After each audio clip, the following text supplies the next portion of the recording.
Okay,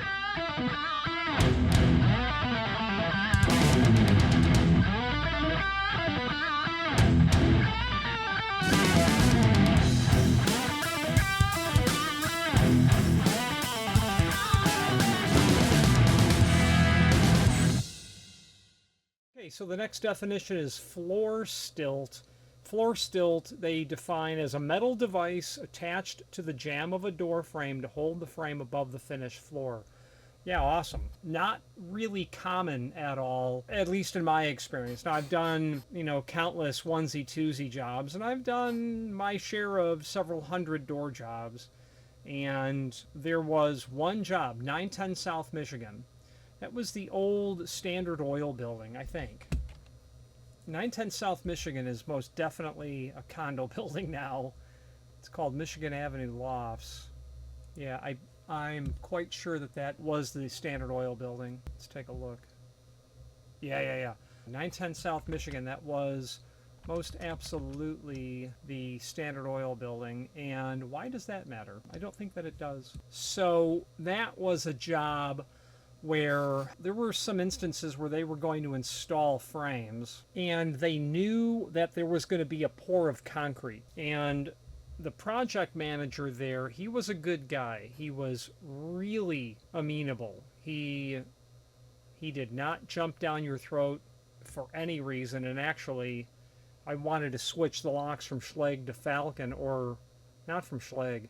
I wanted to switch the locks from some Canadian brand, Peace and Love, to Falcon because, admittedly, I was direct with Falcon at the time and wanted to use Falcon mortise locks.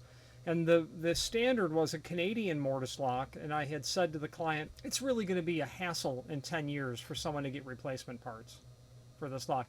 And what's funny is all those Falcon locks ended up being discontinued 5 years later. They went from the whatever it was, the LM to the ML or whatever, or just the M series. But it was, an American manufacturer of locks and been in business for decades, et cetera, et cetera. The name Falcon is heard of, and it was, I don't remember the name of the Falcon lock, this Canadian company. There was this Canadian lock company back in the late 90s really experienced an explosive amount of popularity. Everybody was calling asking for it, and I says, where did this come from? Also on that job, I keyed several hundred mortise cylinders for the job, and I took the time, probably just all key differently in master key. I took the time to, because I was keying the mortise cylinders, I obviously had to take the cam off. Well, I built a fixture where I then stamped onto the back of the mortise cylinder the apartment number, knowing that I was going to get a call, knowing that they were going to force me to go down there on a Saturday to rekey, to figure out why the key doesn't work in that door. Sure enough, he called and says, yeah, my guy came to me and says these keys don't work. And I'm like, impossible.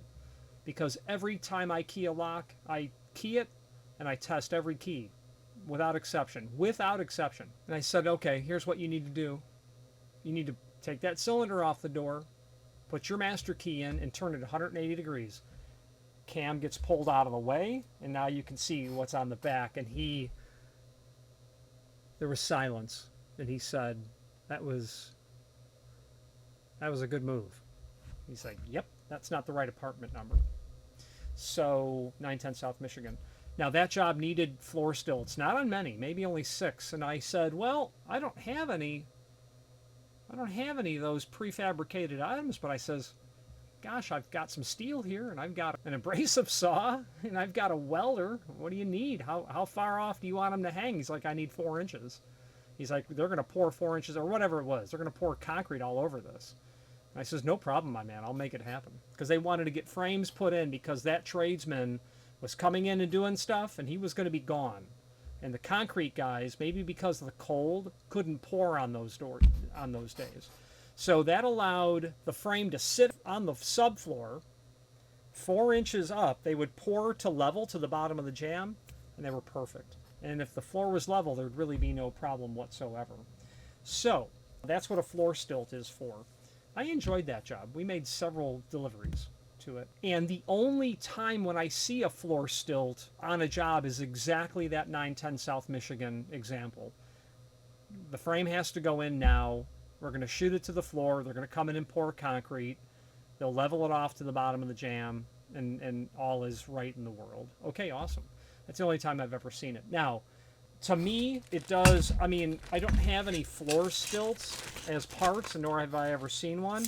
This is an unrelated piece of material called an adjustable floor anchor.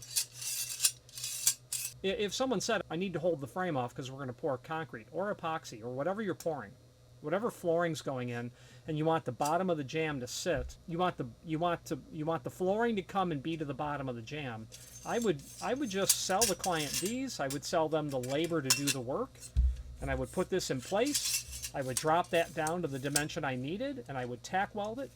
I would get in here and I would weld it, and I would be done. This is what I would use. I would use an adjustable anchor. They're not cheap, but at the end of the day, I didn't draw the building, and I'm not in control of the tradesmen, so this is how we can do it, and here's the cost. Let's switch to the screen view, and we'll take a closer look at the definition. If you are enjoying this video, please click thumbs up or like, and also please consider subscribing to our channel. Let's move on to the rest of the video. Okay, here is the definition. Floor stilt, a metal device attached to the jamb of a door frame to hold the frame above the finished floor. Yeah, that's in essence what it is. I don't remember if our design was angled like this. I imagine it was not. This is obviously a superior means so that the flooring can truly get underneath all of this area. Yeah. So let's just see if a random internet search shows us anything. Yeah, nothing. I'm not surprised. Let's just open up the Seco price list and see if there's any reference to it. Let's pull up the price list. I'm not even going to try the technical manual. Nothing under Stilt. Floor anchor is in the price list. Adjustable floor anchor. Let's try Gulfport parts catalog. These guys profess to make hollow metal accessories for every hollow metal manufacturer there is. I certainly don't deny that to be accurate.